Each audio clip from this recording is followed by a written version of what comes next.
bienvenidos a las instalaciones del Colegio Nacional de Economistas Federación. El día de hoy nos complacemos en recibir aquí al licenciado Everardo García Ortiz en la presentación de un libro denominado Bioantropología, la vida, el hombre y el ser. Tenemos también el placer de contar con nosotros al ingeniero Arturo Peña al licenciado Carlos Carrillo Puerto Díaz, presidente del Colegio de Economistas Metropolitanos de la Ciudad de México.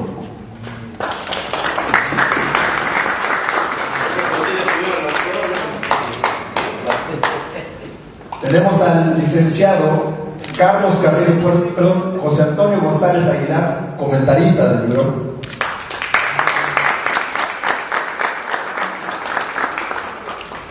Y al licenciado Rodolfo Higareda López, también como invitado a la presentación de este libro. Asimismo, contamos con la presencia del autor del libro, licenciado Everardo García, de quien me permitiré hacer una breve reseña curricular. Él es licenciado en Política por la UAM Iztapalapa. Asimismo, tiene un posgrado en Literatura Mexicana, siglo XX, por la UAM Azcapotzalco. Tiene un posgrado en Derecho Legislativo por la UAM del campus de Texcoco, y asimismo ha obtenido diversos premios, entre ellos el Nacional de Oratoria Horacio Zúñiga en 1997, Premio Nacional de Oratoria Belisario Domínguez en el 98, Premio Nacional de Oratoria Benemérito de las Américas en el 97, Premio Nacional de Declamación Toquiatl en 2001, y recientemente Premio Bicentenario de Oratoria en el 2010 en Toluca, Estado de México. Licenciado Carrillo, si nos puede dar unas palabras también, por favor, señor.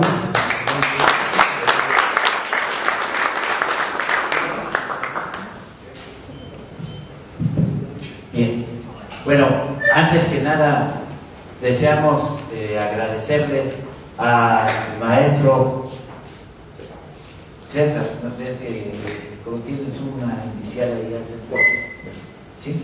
César Pérez Escobar, quien es integrante de la Comisión Revisora de Libros de esta Federación de Colegios de Economistas, y por eso es que tenemos el honor de contar con su presencia, porque ellos son los que reciben los libros que se presentan en estas instalaciones, y ya habiéndolos aprobado, entonces tenemos la oportunidad de reunirnos, compartir con ustedes los conocimientos de nuestros amigos, los autores, y además poder compartir posteriormente a la presentación del libro y algunas otras cosillas, entonces un vino de honor. Pero quisiera yo hacer mención que tenemos el gusto y el honor que nos acompañe el día de hoy la doctora Raquel Sandra Contreras, que es la titular, nuestra amiga, la titular del área de peritos del Tribunal Federal de Justicia Fiscal y Administrativa.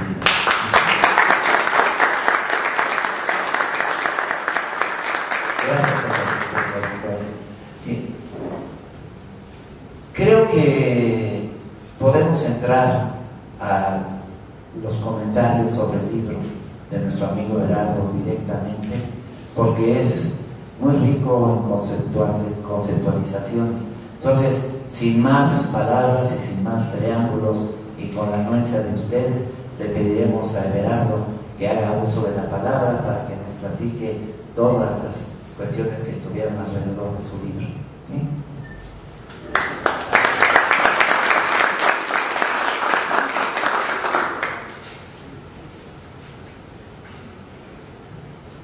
Me fascinó el haber escuchado a Jorge Luis Borges cuando vino a México y haber tenido la posibilidad de contemplar todo un portento verbal, dialogar con los escritores mexicanos, saber que tenía aquí en México a un hombre como Juan José Arreola, y que era un malabar de palabras extraordinario, Canal 11.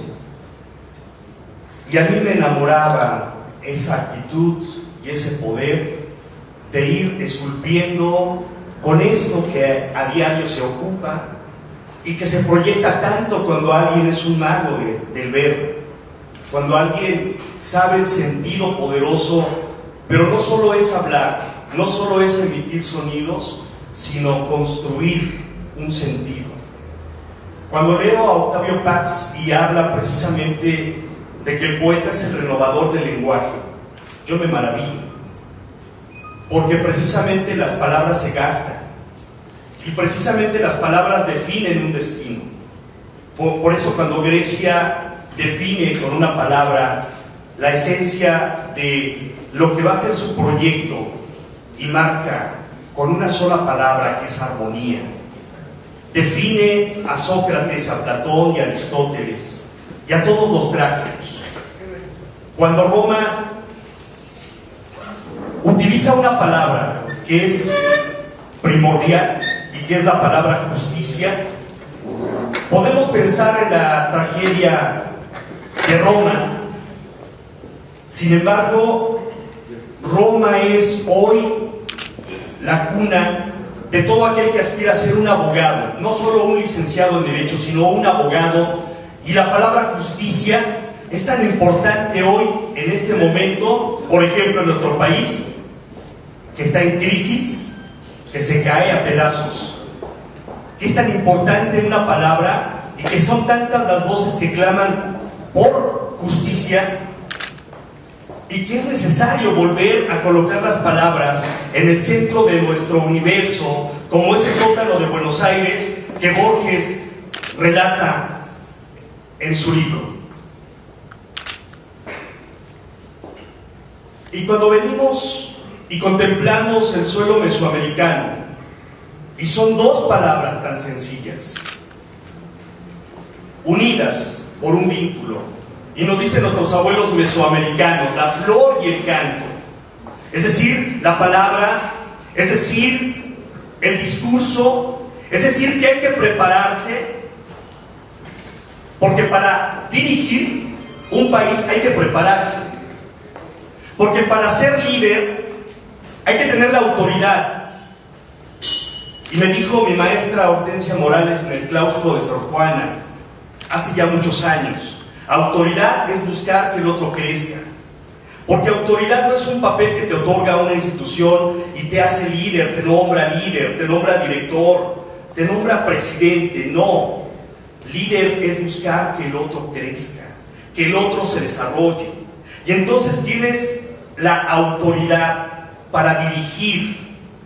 Pero solo damos lo que tenemos, solo damos cuando estamos preparados, solo damos y aportamos cuando sabemos qué decir, cuando sabemos hacer un proyecto y sabemos hacia dónde va ese proyecto, porque no solo es hacer un proyecto, es saber hacia dónde va un país, un proyecto de nación. Y por eso Morelos era sabio, los sentimientos de la nación, porque un país siente, sí, porque hay dolor social y porque hay quien clama por muertes que no han sido claramente esclarecidas.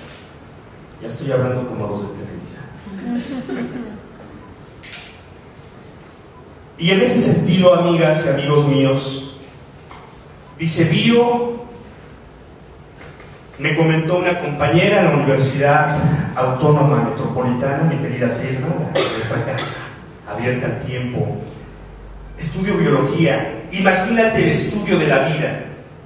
Yo recordé las clases de biología de secundaria, áridas, sin sentido, y yo me fui con la otra connotación. Imagínate estudiar biología, el estudio de la vida. Estudio de la vida 1, estudio de la vida 2 y estudio de la vida 3, que para eso son las competencias, mi querida maestra Edith Castellán del Politécnico, para la vida. Pero la escuela está vacía de sentidos. Y la escuela está rebasada por una sociedad, por una generación de jóvenes que traen el chip integrado y nos desborda y nos hace temblar. Y no sabemos qué hacer con toda esa energía. Y de ahí retomé el concepto biología, que es el estudio de la vida. Así como cuando nos dicen prepárate para la vida. Para mí tiene ese sentido y esa connotación. El estudio de la vida todo. del dolor, del sentir, del pensar, del entender, del soñar, del danzar, de escribir, de denunciar, de trabajar, de responderme las palabras, las preguntas fundamentales de qué voy a vivir, qué vamos a hacer con las próximas generaciones, con el cambio climático, con todo este mundo, esta aldea global. Lo que dijeron los guerrilleros de los años 70, 60, toda injusticia que se suscite en otro lugar del planeta, un revolucionario la siente, y hoy lo vemos. Nos enteramos de la chica alemana que en Facebook publica que se va a suicidar y está anunciando su muerte. Nadie hace nada, ni son redes ni son sociales. Requerimos una vuelta a lo humano, al corazón del hombre. Por eso el estudio de la vida, en todos los sentidos, en todas las concepciones. Antropología. Y le dije a mi amigo Víctor Manuel Cruz Trejo, mi querida Rebeca, de la Resurrección de los Poetas, ¿qué estudiarías, Víctor? Un hombre autodidacta. Antropología. Antropólogos de que viven, que hacen el estudio del ser humano, del hombre. Imagínate nada más. Cada palabra es un mundo y cada palabra tiene una piel, cada palabra es orgánica y nos dice cosas, y hemos dejado de sentir las palabras. Por eso hoy los discursos son tan huecos y tan vacíos y le dicen muy poco a los jóvenes. Y hoy el IFE, con nuestro querido maestro Leonardo Valdés, que nos dio clases en la UAM, ya no me da mucho orgullo decirlo, y hay que pagarle a la gente para que salga a votar. Bueno, no pagarle, ¿verdad? Eso no sucede aquí. Pero hay que invertir tanto. Los datos son duros, ustedes que son economistas, maestro Carlos. Se invierte más en el IFE que en el campo mexicano. Y por eso fue tierra fértil para el narcotráfico. Triste desgracia. Es decir, un ciudadano tiene la responsabilidad de salir a votar, de ir a obtener su credencial de elector, y no hay que gastar tanto dinero en decir, bueno, tenemos que educar al ciudadano así, porque unos entes sociales llamados partidos políticos no hacen su trabajo. Pero a la hora de las campañas, vaya desbordamiento de recursos. Sí, lo sé, así funciona, sí, ya lo sabemos. Lo que planteo en la mesa es, amigos, cuando el destino nos alcance, recuerdan esa película. El plancton, que Bob Esponja vino a ilustrarnos que era el plancton, cuando nos decían los maestros de biología que era el plancton, lo único que había la posibilidad, el alimento del futuro, y el destino nos ha alcanzado. Es decir, tenemos un cúmulo de problemas que exigen que nos que nos ayuden a hacer las preguntas correctas. Las universidades, los científicos sociales, los tecnólogos, los líderes. ¿Qué vamos a hacer con nuestro mundo? Porque hoy la aldea global, cuando ingresamos a las redes sociales, estamos tan conectados, sí, pero ¿por qué tanto vacío? El lenguaje es la casa del ser, de ese espíritu, del alma humana que desvivió a Aristóteles, que desvivió a Platón, de eso que hace que el ser humano se mueva y no tiene un cable conectado. A mí me maravilla la vida, y por eso digo en mi antropología, no creo en Dios, pero cuánto le amo. No creo que un choque de piedras, miren toda la maravilla, me muevo y no hay un cable. ¿Qué es lo que propicia mi motor? Que mi corazón, que mi respiración, que mi cuerpo, que mi organismo esté vivo. Es una maravilla la vida, y cada día que despierto me conecto con este milagro que es la vida, que es el ser humano. Y digo el hombre porque fueron muchos los siglos para compactar el idioma, que después Fox vino a decirnos, de chiquillos y chiquillas, el hombre, la persona humana, el ser humano, ya tantos siglos que nos costó compactar el idioma. Y cuando digo el hombre estoy hablando de todos, de todo el ser humano. Y el ser, eso que hace que seamos distintos a los animales, porque solo los hombres, los seres humanos, la persona humana hace compromisos. Los animales tienen una evolución. Las golondrinas hacen sus nidos como al principio de los tiempos. El ser humano ha creado la arquitectura. Vea nada más. Sí, seguiríamos en las cuevas. Y no vean lo que hoy el hombre ha diseñado, una ciencia llamada arquitectura, una ciencia arte llamada arquitectura, para que la casa sea más acogedora, para que el hogar, que es el fogar, tenga calor.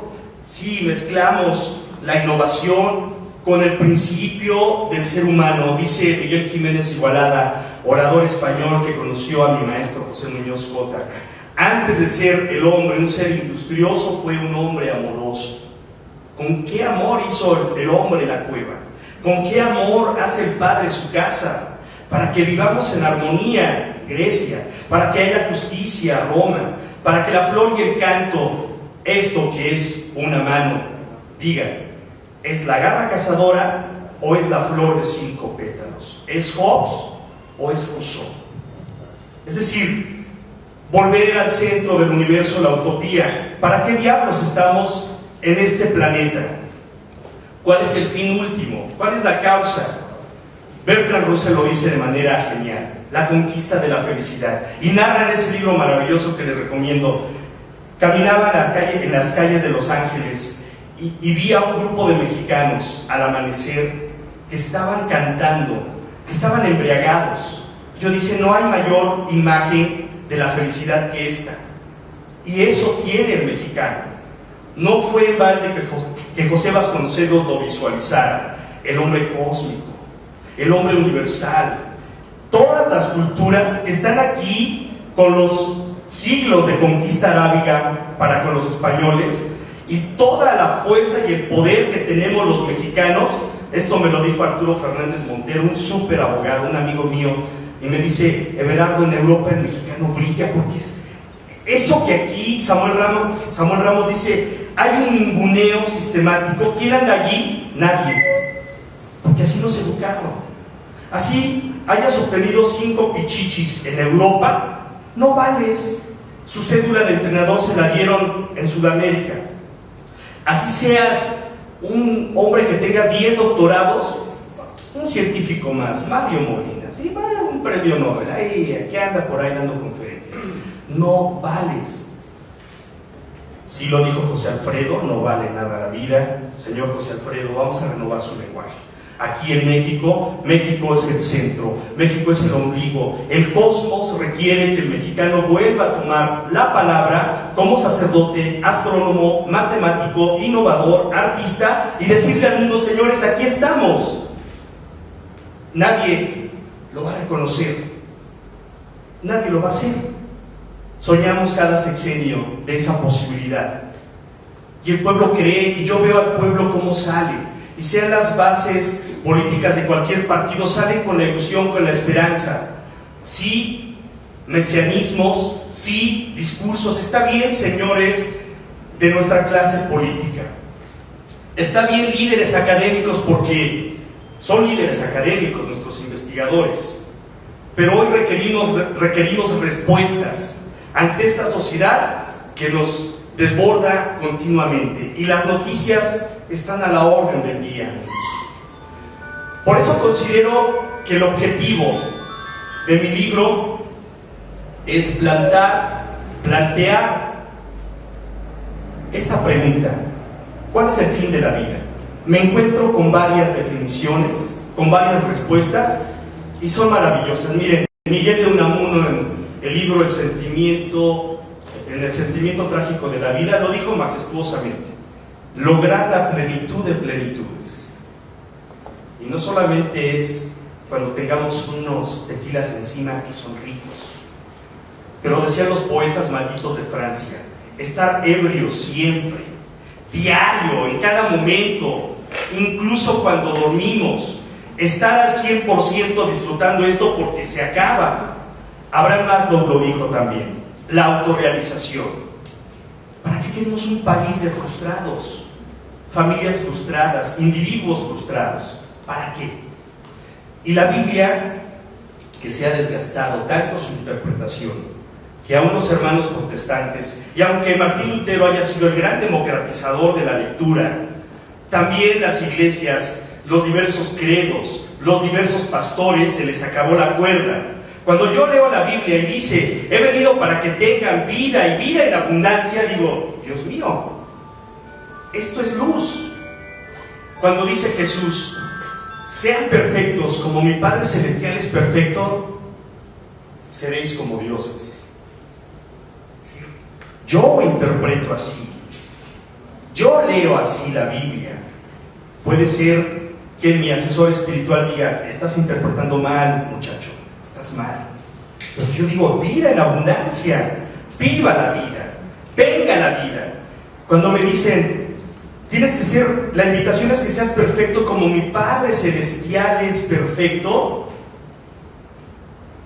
tengo que certificarme, tengo que obtener 10 en mis estudios, tengo que hacer bien mi trabajo, tengo que hacer bien todo, porque la invitación es hacia la perfección. Puedo creer o no en Dios. La Biblia es el libro de libros, es un libro que como cultura general es fascinante. Y yo creo en eso. Son invitaciones. Amigas y amigos míos, ¿no existe esa palabra? No. Ya existe. Dios dijo, hágase la luz, y la luz se hizo. Everardo dijo, escribí bioantropología, es mexicana. Ya no podemos decir, lo inventó un tipo de Finlandia. Es que vino un japonés con un libro llamado Bioantropología, vino un argentino, ¿no? Es mexicano. Es que soy yo, porque ese es el poeta. El maestro Octavio Paz nos lo dijo. La poesía es la religión silvestre. Y de alguna manera los poetas vuelven a ser renovadores del lenguaje, de la utopía, de la revolución de la esperanza, que no es el libro de Fox, sino de Eric Fromm. La revolución de la esperanza. Y al llegar con el maestro Virgilio a las puertas del infierno, vio que había un letrero y decía, al llegar aquí pierde toda esperanza. Ese es el infierno, que muchos mexicanos ya no quieren vivir. Bioantropología es, si un hombre de quien se ha atrevido a decir, aquí estamos como mexicanos y vamos a aportarle al mundo, y que la desesperanza no se siente afuera de nuestra casa, y salgamos para ver si mañana hay una desgracia. Yo creo que México no se merece esto. Merecemos la felicidad, amigas y amigos míos, como le quieras llamar. Aristóteles dice que la política, que hacerle el bien a un hombre es bueno, pero hacérselo a un pueblo es mejor. Y al final, si algún politólogo aquí o abogado quiere superar esta tesis de Aristóteles, que nuestros líderes, que requerimos líderes con autoridad moral, con autoridad ética, que no nos obligue nada, sino a querer hacerlo, bioantropología es la posibilidad de que la esperanza vuelva a estar con nosotros, de que los mexicanos digamos sí a la vida, de que los mexicanos digamos sí a la posibilidad de crear, de desbordarnos en la felicidad, y no solamente cuando gane la selección, que por supuesto parece que al rato juega, igual lo tenemos que ver. El maestro Facundo Cabral lo dijo magistralmente: la vida es una fiesta si uno hace lo que ama. Con mucho cariño les comparto este libro que no es un hijo mío, soy yo hablando a través de él. Muchas gracias.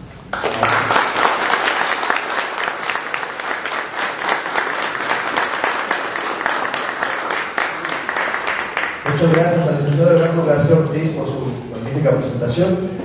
Tenemos la siempre grata presencia del ingeniero Arturo Peña del Mazo, que nos acompaña como invitado especial.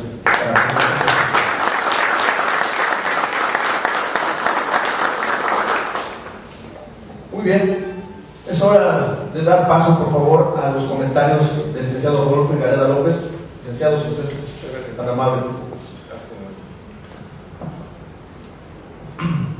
Buenas tardes, queridos amigos. Quisiera yo agradecer al Colegio Metropolitano de Economistas que me hayan hecho el favor de invitarme a hacer unos comentarios respecto a nuestro amigo Edgar y el libro que presenta.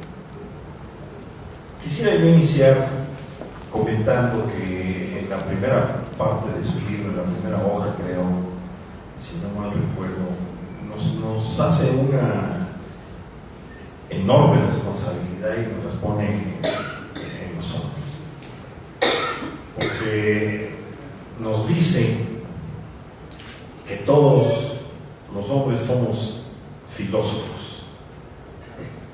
Y entonces, pues esa es una responsabilidad muy fuerte, así la sentí yo.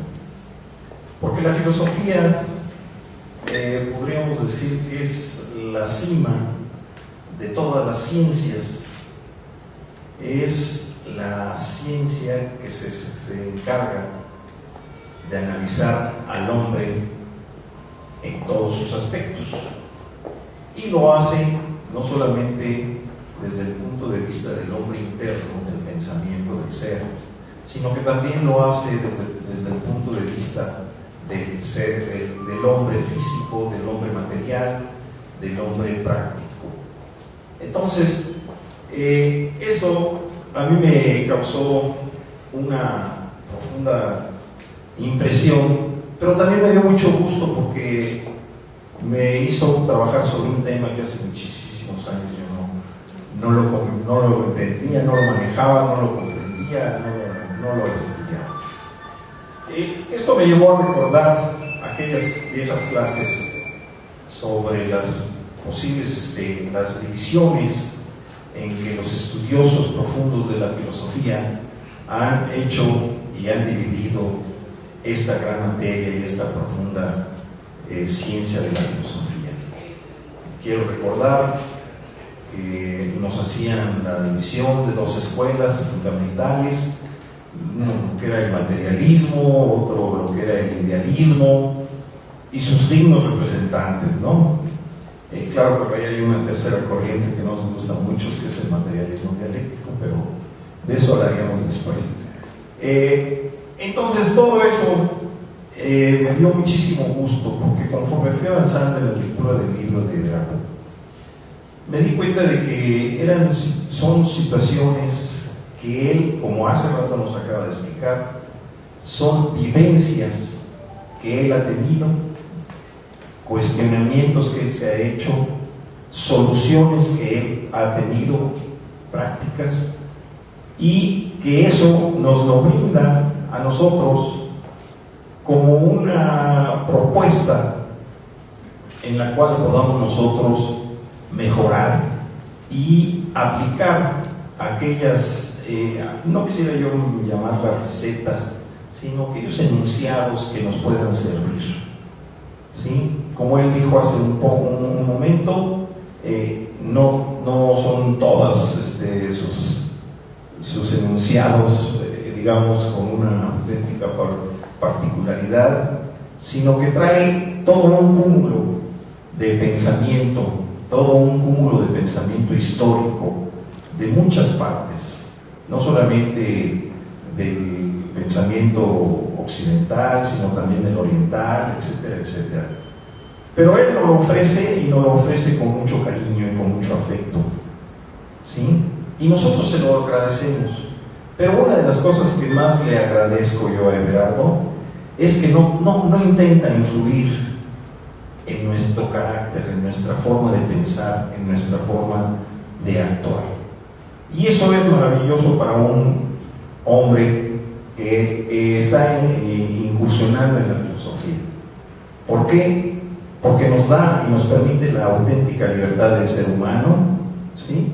De que nosotros podamos evaluar, que podamos juzgar, que podamos decidir de todos aquellos enunciados que Everardo nos da y de otros muchos que tendríamos y que hemos tenido en el transcurso de nuestra vida, de escoger cuáles son los que a nuestro ver, a nuestro sentir y a nuestro objetivo en la vida nos conviene y nos permiten poder llevar nuestra vida más fácilmente, no en un sentido de no hacer nada o no buscar nada, sino encontrar aquellos caminos que nos permitan dirigirnos a nuestros objetivos, llámense estos profesionales, deportivos, como sea, filosóficos inclusive también, ¿no?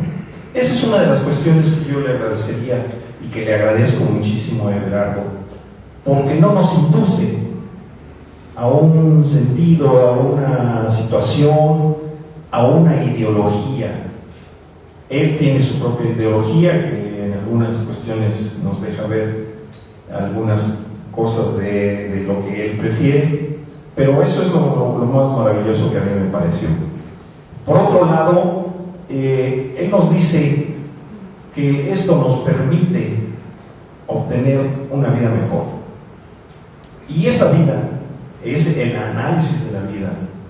En su libro él lo comenta, lo que es la vida, el hombre y el ser, pensamiento, hombre físico y vida. Estas combinaciones son lo que hemos tenido todos y lo hemos vivido. Y quiero recordarles que dicen por ahí la sabiduría popular que la mejor escuela es la escuela de la vida. Y entonces, en ese aspecto, pues creo que si Everardo nos da instrumentos y nos da herramientas y consejos y enunciados para poder obtener y para poder sobrellevar esa vida de una mejor manera, pues qué bueno que tenemos ahí una especie de recetario, ¿verdad?, para aquellos eventos que nos pudieran presentar y que pudiéramos nosotros resolver de una u otra manera. Quiero felicitar a Everardo porque es un gran esfuerzo. En principio, el estar recopilando todos estos pensamientos, todos estos enunciados, todas estas opiniones, y en segunda, porque hace un gran esfuerzo por introducirse en lo que es la filosofía. Y como decía yo al principio, pues a mí se me hace que la filosofía es una de las ciencias y materias más difíciles que hay, o más espeluznantes para meterse en ella, ¿no? Y entonces quiero felicitar a Everardo porque nos da esos principios y nos da esa oportunidad de introducirnos y de subirnos en los pensamientos, en la combinación del ser, del hombre físico, de la vida, que es un solo ente, ¿sí? Y ese solo ente a veces se nos olvida, ¿sí?, que esa persona se mueve y actúa también de manera social. Y ese actuar de manera social del individuo, del ser, nos da como resultado una sociedad. Esa sociedad, insisto, yo pienso que sí deberíamos de tener una cierta filosofía, un objetivo a lograr. Y desgraciadamente en nuestro país creo que estamos lejos de obtener una filosofía, una meta, un objetivo común. No que todos pensemos igual, no que todos querramos lo mismo, pero sí buscar una unión, no solamente alrededor del beneficio físico, sino también alrededor del beneficio espiritual, del beneficio positivo, del beneficio social. Y otra cosa también quisiera yo comentarle, que no hay que, de estos dos conceptos de la filosofía, materialismo e idealismo, no hay que confundir lo que es idealismo con una ideología. Y Everardo, vuelvo a insistir, no tiene ningún objeto, ni tampoco se acerca en lo más mínimo a presentarnos una ideología, cosa que le agradecemos a mi compañero. Muchísimas gracias.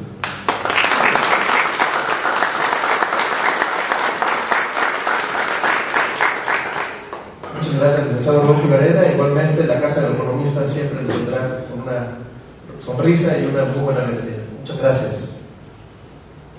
Pasamos ahora, y es el turno para el licenciado José Antonio González Aguilar, para que nos haga favor de darnos unas palabras referentes al libro. Muchas gracias, licenciado. Por favor, gracias. César Pérez Escobar, en representación del licenciado Cano Vélez, presidente de la Federación de Colegios Económicos. Estimado distinguido presidio, estimados amigos, Sin lugar a dudas hay que felicitar al autor porque es un trabajo muy vasto, mucho trabajo en este libro, pero sí hay que tener mucho cuidado, en mi opinión, porque son tantos los temas que toca el autor que en un momento dado se puede prestar a no entender qué es lo que está pasando en cada uno de los planteamientos a los que él nos está invitando a seguir, a reflexionar y a entender. Porque en ese sentido, tocando las distintas escuelas que él menciona en este libro, sea la escuela clásica inglesa, sea la escuela alemana, sea la escuela griega, la romana o quien toca él todos esos temas, siempre menciona una cosa muy interesante. No es suficiente con que nos manifestemos con la palabra, como él hoy nos ha dado una muestra de la distinguida oratoria que tiene el autor. También, y ya lo dijo, es la obra, el hecho. Esa es la reflexión más importante que nos está invitando en este libro, y lo cual lo felicito, al igual que el compañero Vigareda ya lo felicitó. Pero ¿cuál es la preocupación que a mi parecer debe de entenderse?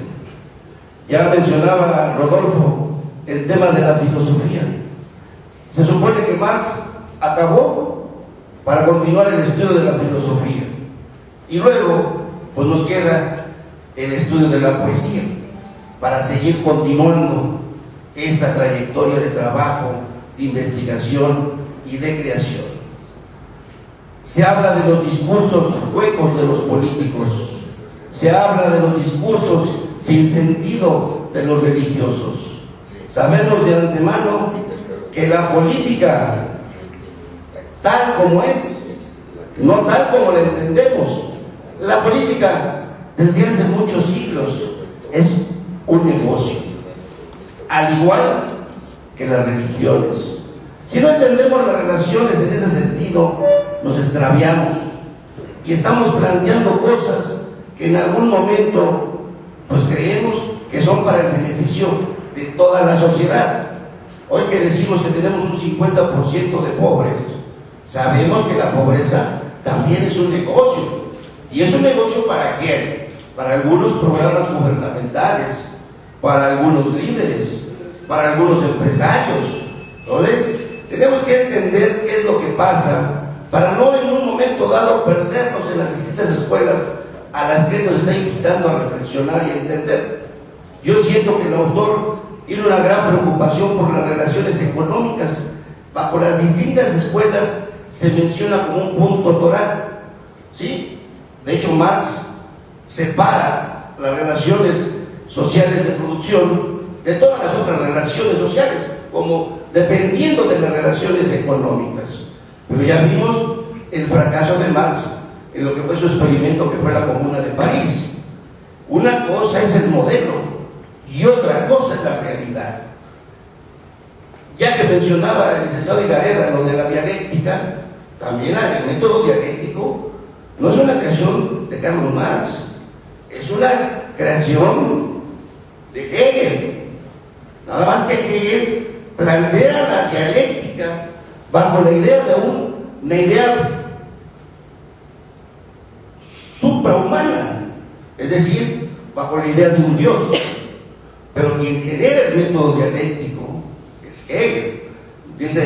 Decía Carlos Marx, te doy la vuelta, y primero es el hecho material y después el hecho humano y el hecho ideal.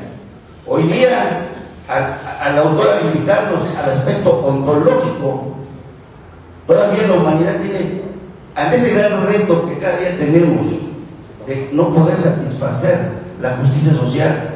Lo vemos en China, lo vemos en Japón, lo vemos en América Latina, lo vemos en Estados Unidos, en cualquier país que tiene el modo de producción que ustedes le quieran llamar. En Cuba, que se llamó un socialismo, tenemos el gran problema de la justicia social. ¿Cómo llegar a esa justicia social si nos encontramos con que al generar un valor agregado, al generar un excedente económico, los distintos grupos sociales luego se pelean por ver quién se lleva la mayor parte? De ahí que me parece que es demasiado benévolo el autor en el tema del modo de producción capitalista. Es muy considerado porque en algún momento sí despierta el interés intelectual de las personas, despierta el interés del arte, pero todavía tenemos un gran reto por enfrentar. Y el gran reto por enfrentar es que las leyes espirituales tienen reglas muy diferentes que las leyes materiales. Y una vez que la sociedad encontremos esos rumbos, encontremos esos caminos, podemos estarle dando una justicia social más a la gente, porque finalmente los niveles de entender y los niveles culturales de los segmentos y de los grupos sociales son tan diferentes de Buenos Aires a Nueva York como son tan diferentes de Nesa a Ciudad Satélite.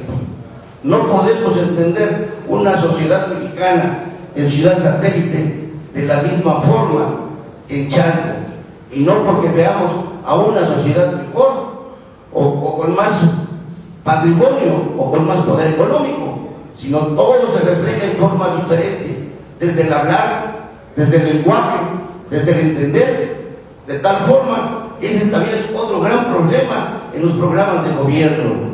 Los que hemos tenido oportunidad de instrumentar programas de gobierno, sabemos de antemano que nos ordenan la tesis genérica, pero la tesis genérica no se puede llevar al cabo de la misma forma en Chihuahua que en Yucatán, y no porque esté aquí el compañero Carlos Carrillo, porque es digno representante del estado de Yucatán, pero sabemos que la operación, la instrumentación tiene que ser distinta. Si lo queremos aplicar tal cual, ahí está el fracaso, y ahí está el fracaso. Y bueno, y el dinero y los presupuestos, ¿quién se los llevó? Y ahí andamos buscando bien quién se los llevó. Y luego le reclamamos a los líderes del Partido Revolucionario Institucional, del Partido del Revolucionario Democrático, del Partido Acción Nacional, a todos quienes protestemos. No va a ser por ahí donde estemos encontrando las alternativas y las posibles soluciones a nuestras necesidades. Yo creo que las distintas disciplinas profesionales tenemos que abocarnos a ese nuevo planteamiento, a ese nuevo fortalecimiento. Y bueno, finalmente México, sí, en efecto, tiene serios problemas, pero yo sí difiero del autor, porque México hoy día está dando mucho que dar, mucho de qué hablar. Tan es así que las empresas internacionales, en lugar de sentarse en Miami, hoy buscan sentarse en México. Es una cosa muy interesante, que hay que vivir los fenómenos actuales y bueno, aprovechar lo que se va a generar para que no se nos sigan aprovechando unas cuantas familias mexicanas, sino que se aproveche también en los grandes grupos sociales. De tal forma que yo felicito a Everardo, más que nada en torno a esos nuevos planteamientos a los que nos invita a entender y comprender y continuar esta gran obra que debe ser el deber ser de las personas. Y bueno, ahí trae algunas fobias con el alcohol y con el cigarrillo, el buen Everardo, trae algunas fobias entre el hombre y la mujer. Yo creo que el gran problema hoy día entre los hombres y las mujeres pues es que no entendemos nuestro nivel de aplicación de cada quien, ¿verdad? Es decir, ni hay una superioridad de alguien de un género o del otro género. Simple y sencillamente cuando chantajeamos, pues yo puedo estar chantajeando a mi mujer o viceversa, mi mujer me puede estar chantajeando a mí. En ese sentido, el gran reto también que nos hace Everardo, de las 15 horas diarias de trabajo, de las 12 horas diarias, en algún momento hasta parece ser abusivo, excesivo, pero decíamos en días pasados, recordando al gran tótem del derecho civil, al doctor Gutiérrez y González. Él trabajaba 16 horas diarias, o sea, nos quedaríamos cortos por esas 12 horas. Yo decía, si ya me parecía suficiente las 12 horas de Everardo, ahora que me entero del doctor Gutiérrez y González, de las 16 horas, bueno, pues ahora sí es un abuso, ¿verdad? Pero vean, esa es la gran diferencia entre esos grandes hombres como el doctor, como Everardo, que tiene una gran obra y que sí trabajan arduamente, pero no hay que, también hay que darse otros placeres. Será la invitación. Muchas gracias, compañeros.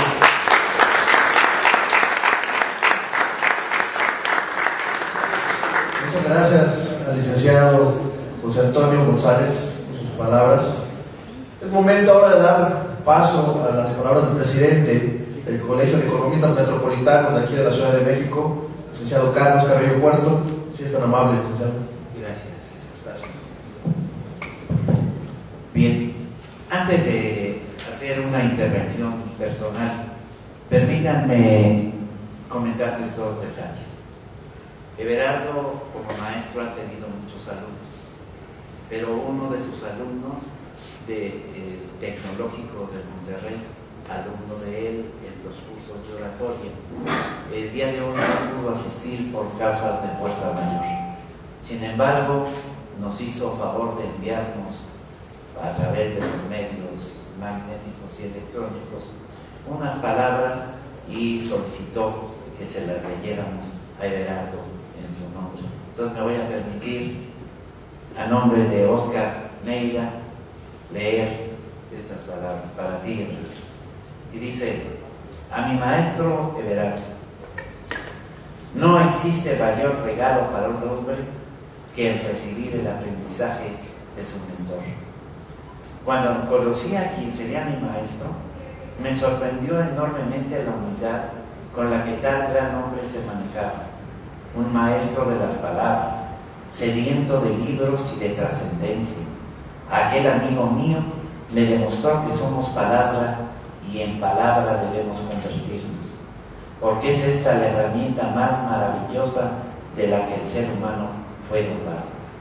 Por tiempos y contextos, este don ha sido la poca fortuna de algunos, pero para otros muchos ha sido la luz que ha guiado nuestra historia hasta donde cada uno de nosotros estamos parados. Everardo tiene la vocación y voluntad que en pocas personas he conocido, la disposición de compartir sus conocimientos sin esperar nada a cambio, solamente esperar. Esperar a que ese verbo se convierta en hombre, a que las enseñanzas tomen vigor y que los líderes dejen de ser enanos, que crezcan, observen y cambien.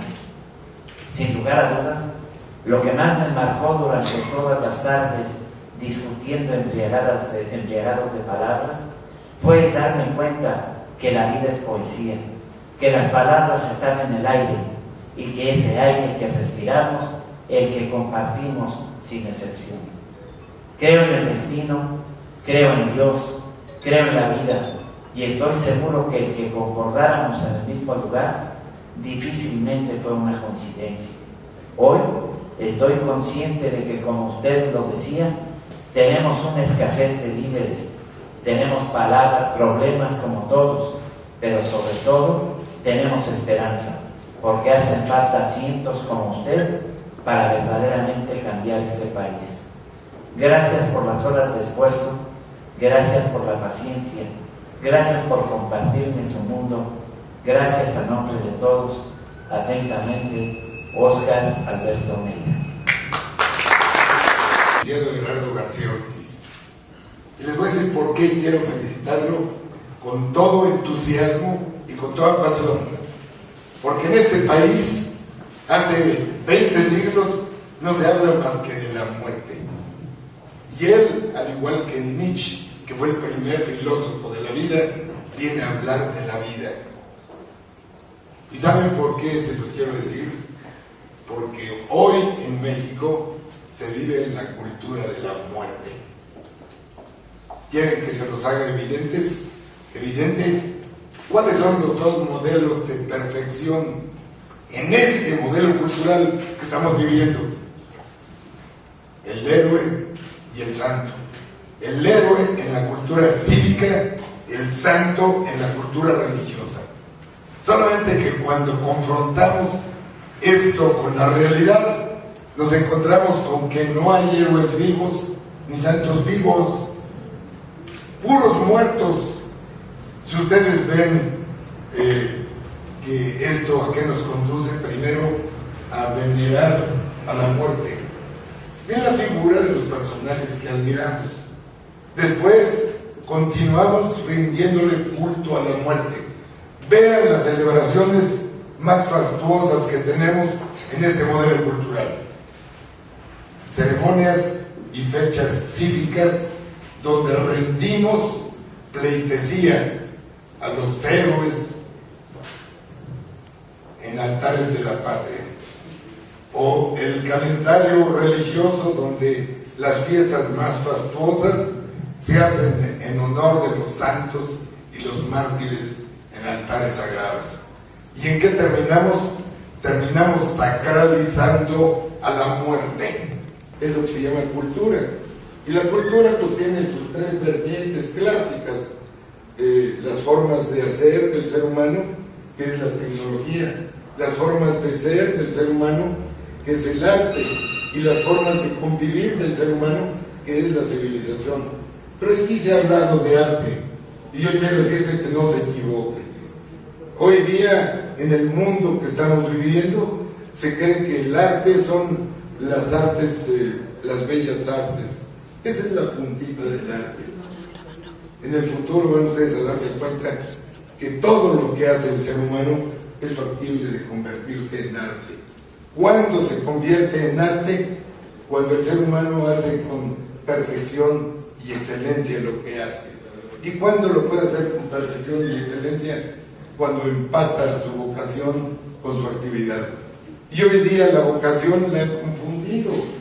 En la Universidad Nacional Autónoma de México tardan 3 años en adquirir un título para orientador vocacional, cuando la vocación no son más que la respuesta a 2 preguntas: ¿qué le apasiona al ser humano y qué se le facilita?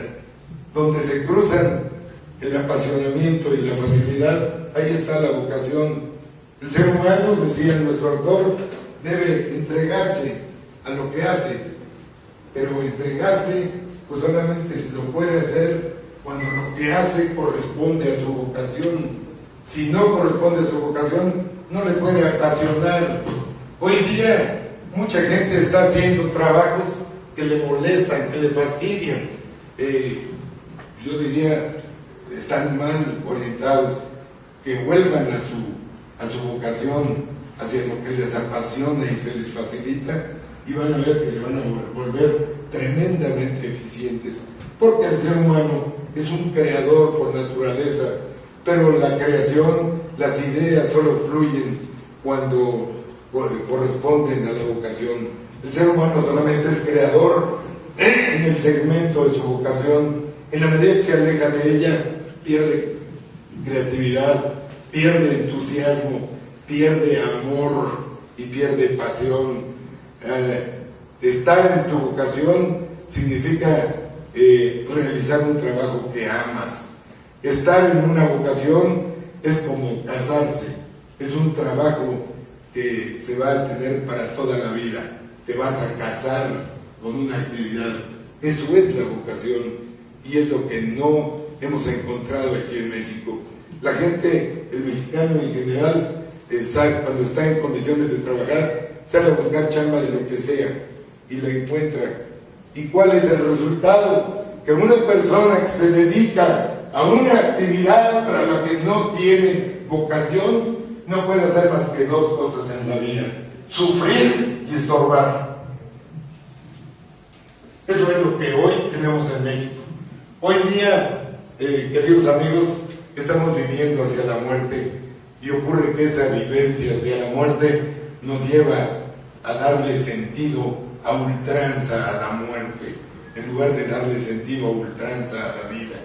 El mexicano no vive para vivir y para ser feliz, sino vive para prepararse para la muerte. Queridos amigos, hace 200 años Napoleón en Francia decía: una estupidez repetida por 20 millones de franceses no deja de ser una estupidez. Yo hoy les digo, un paquete de creencias estúpidas como las que tiene en su mayor parte el pueblo mexicano, creídas por 120 millones de mexicanos, no deja de ser paquete de creencias estúpidas. ¿Y cuáles son estas creencias estúpidas? Pues vean en qué están basadas las creencias actuales. Mitos, dogmas, prejuicios, enigmas, misterios, convencionalismos, interpretaciones, contradicciones, sincretismos. El ser humano, desde que nace hasta que muere, no tiene más que dos constantes: necesidades y finalidades. El espacio que hay entre lo uno y lo otro es un proceso lleno de decisiones.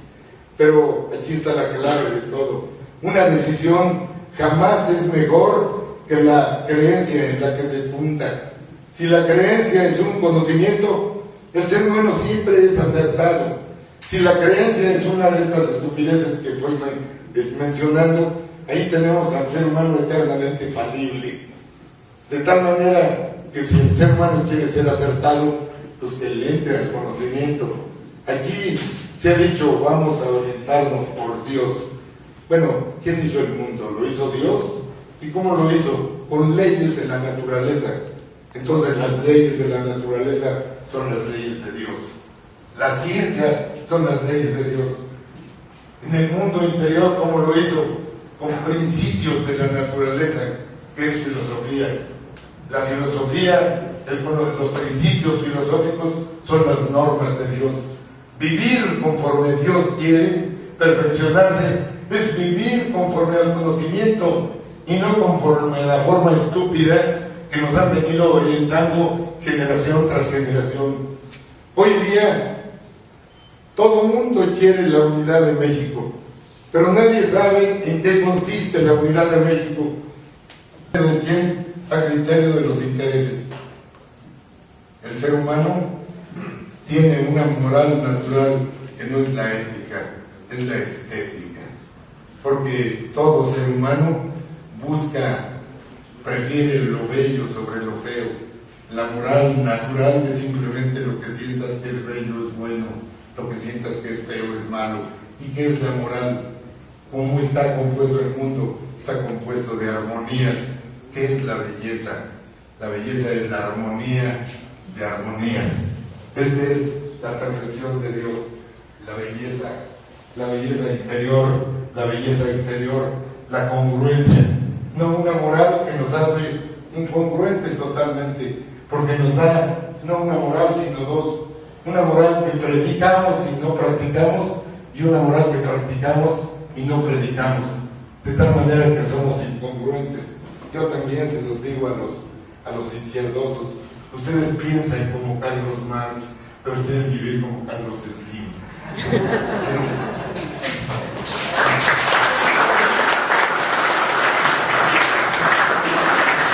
Yo nuevamente felicito al ponente, me adhiero totalmente a su postura. Yo me da muchísimo placer asistir a una conferencia y un libro que habla de la vida, cuando todo alrededor nos está murmurando la muerte. Muchas gracias por su atención.